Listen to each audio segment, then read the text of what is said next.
Sawadee Cup. May the 13th, offer results, not alibis. Do you have an alibi for your whereabouts on the night of May the 13th? I do. I was sitting here talking to you. Yes. Actually, it's morning, the 13th here. Night where you are. Offer results, not alibis. There are many people who, perhaps with the best of intentions, make promises they somehow never get around to keeping. So a big thing in business is underpromise and overdeliver. Right? Underpromise, don't talk about it. Underpromise, if you make promises at all, promise less, and then overdeliver, give more than the people are expecting. That is how you delight a customer, and I know you're all very interested in delighting customers. Yes. So I was just talking to a buddy, and we're doing an Airbnb. He's managing it. You're like, dude, you just sold all your Airbnbs. Yeah. I still have a partnership in one out at the beach, Jacksonville Beach, and we're doing a new one. It just came up. It happened. It was an opportunity. So, and he's managing it. He's there in Jacksonville, and he manages Airbnbs, and he's going to manage it. No big deal.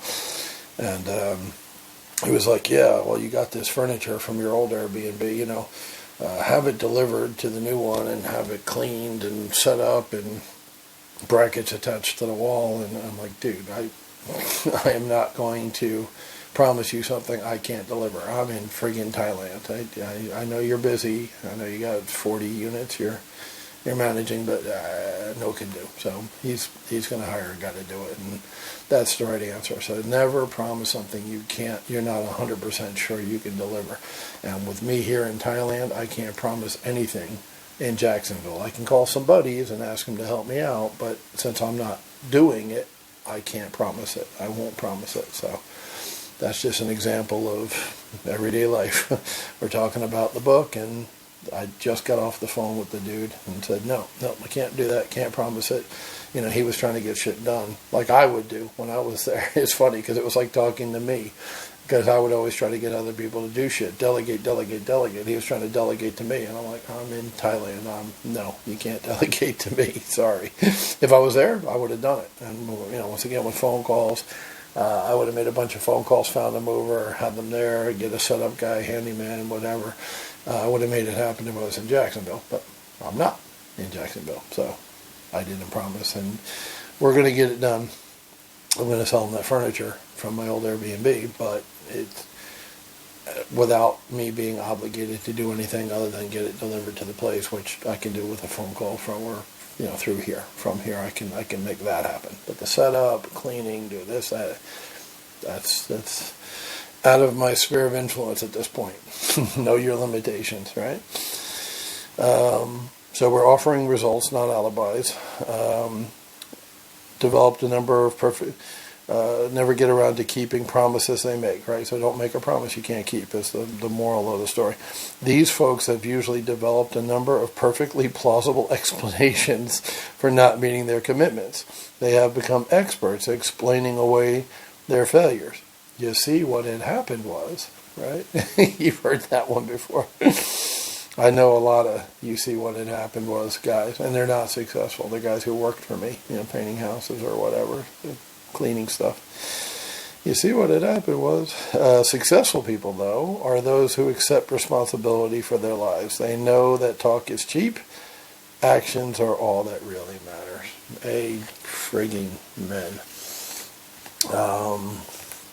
So we talked about reputation a couple of times, not today, but in this book.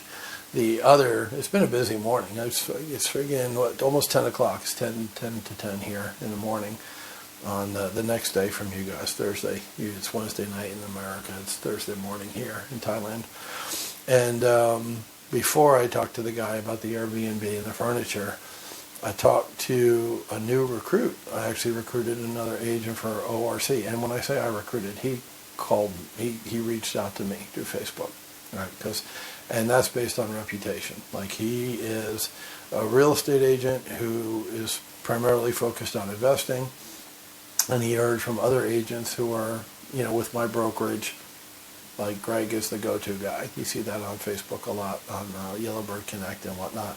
When an agent says, "Hey, I want to hang my license. Where should I do it?" I get a lot of my guys piping up because they're happy. Once again, we're a family, we're a team. It's not your normal brokerage, and I do everything I can to make it good for the agents, better than it was for me when I worked for corporate brokers. So I talked to this guy for about a half an hour, young gun, ambitious. I think he's going to do really well. He's sharp, which he can't. I'm not sharp at this point. I was when I was his age. So I like guys like that. I like guys who remind me of me in my 20s and 30s. Eager, ready to go. They just need some guidance. They just need to be pointed in a direction. So I did some quick training in a half an hour. I had him on the phone. He absorbed it all like young guys do. I think he's going to do really well, and obviously I'll continue to mentor him, as he goes forward. So I think it's a win-win. I think he's going to be really happy in the brokerage, and I think it's a positive to have him in the brokerage. I think he's an asset. And so yeah, very, very busy day. It's not usually 10 o'clock when I do this video. It's usually earlier, 8:39 in the morning. But I've had a busy morning. This is retirement, right, in Thailand.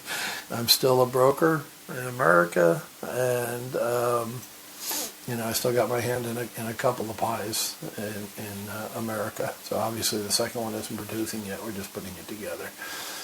But that when you're an investor and you're doing all these things like I did for the last 4 years, there's always some residual, right? If that makes sense.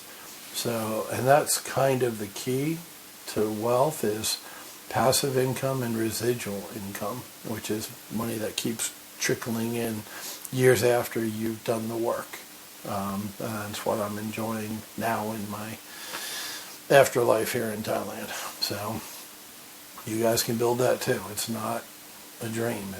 You can make it a reality like I did. Life is good. I'm happy.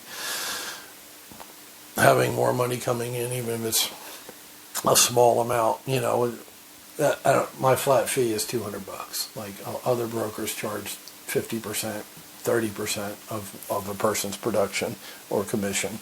So somebody sells a $300,000 house, which is pretty easy these days.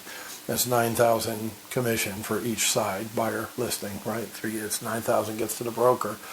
A lot of brokers are going to take $4,500 or $2,700 of that. And they didn't do shit. I mean, they're supervising the guy. They're responsible for him. I get it, but they didn't do anything in the transaction. For me, it's $200. You give me $200, you keep the $9,000. So $8,800 you get.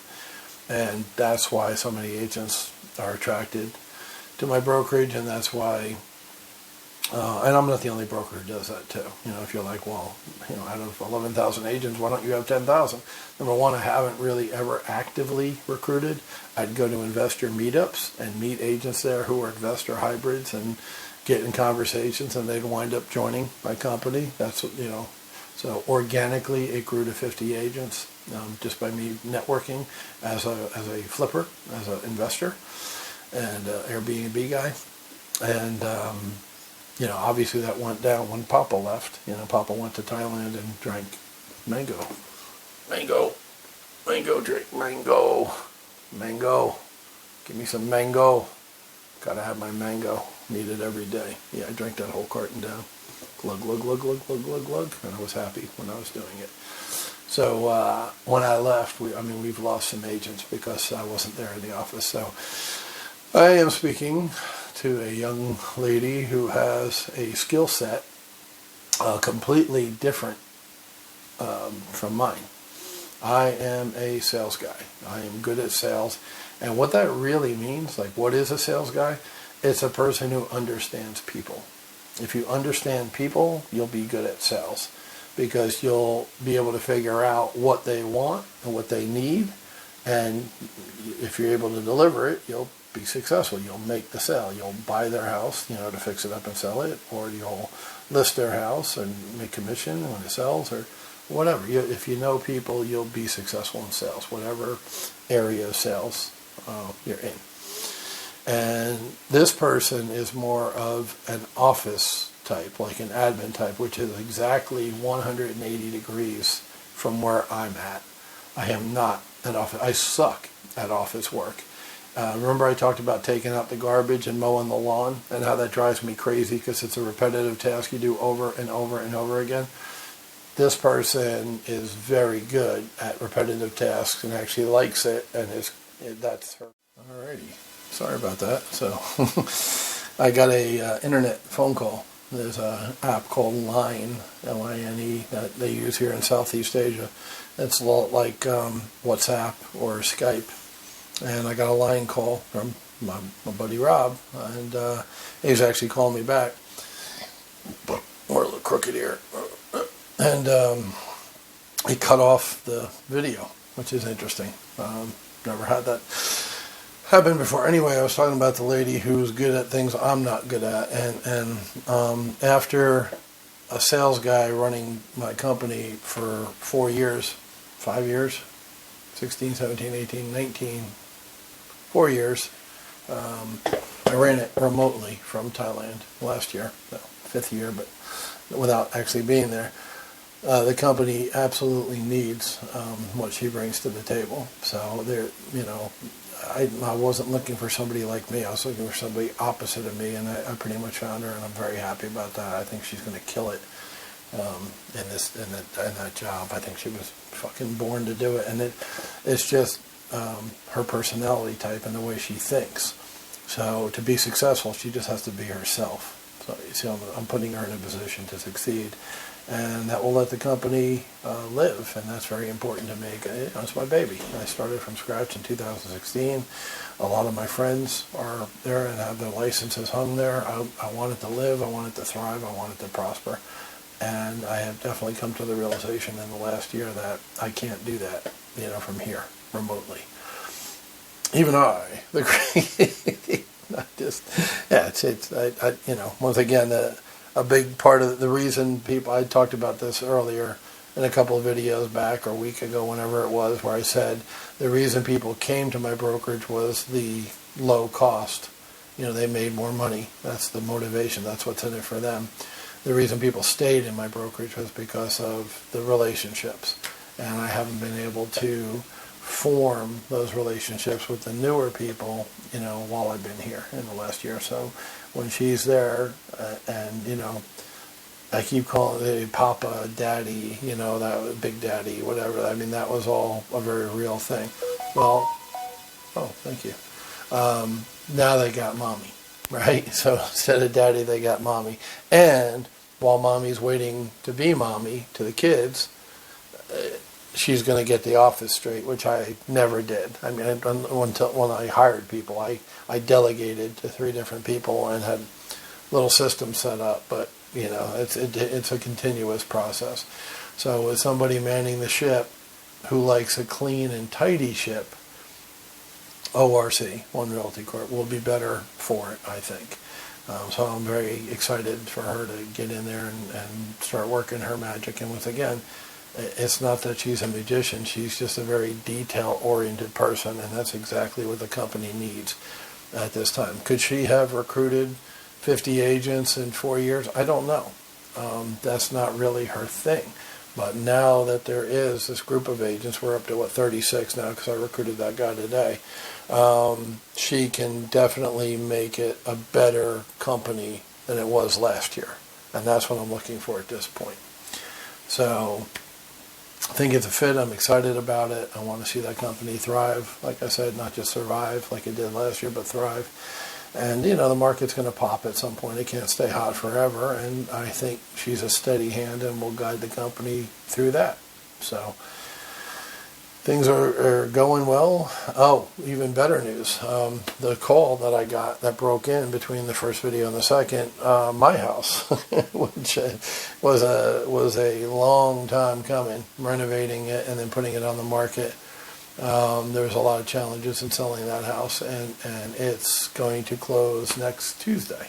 Today is Thursday in Thailand, Wednesday night, and Tuesday morning in American time day it's going to close. So so when I'm doing my Wednesday morning video here, I should have confirmation that it closed and the money's been wired into my account there, which is huge. It's huge.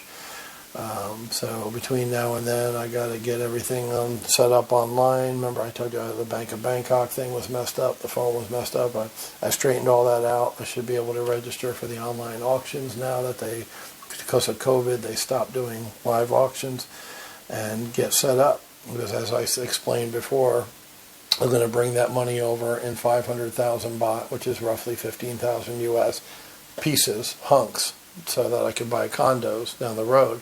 But first, I'll take that 500,000 baht and buy motorcycles, cars, and trucks with it. And no, I haven't sold any of the stuff I already bought, the inventory, but that's okay. I'm convinced it will sell. I need to focus on the lower end bikes. Jeffrey, who's helped me a lot here, has sold 3 or 4 bikes in the time since I've had my stuff up for sale. So 2 of them were like 15,000 baht bikes, that were old and he had rented out. So I'm definitely going to focus on the low end, the 25 to 30,000 baht bikes, selling them, for 30, 35,000. Depending on what I bought them for. That's going to be the bulk of my inventory is lower end bikes, couple years old, low mileage, still good condition, but affordable. It's going to be my focus for this purchase. And after the money is run through, then it comes back out, boom, I buy condos, which are insanely cheap prices right now in the party cities. So, Pattaya is all but closed down. So I need to buy now, why it's like the Chinese, while it's down, and then just wait for it to go up. And it will go back up. They can open the country at some point.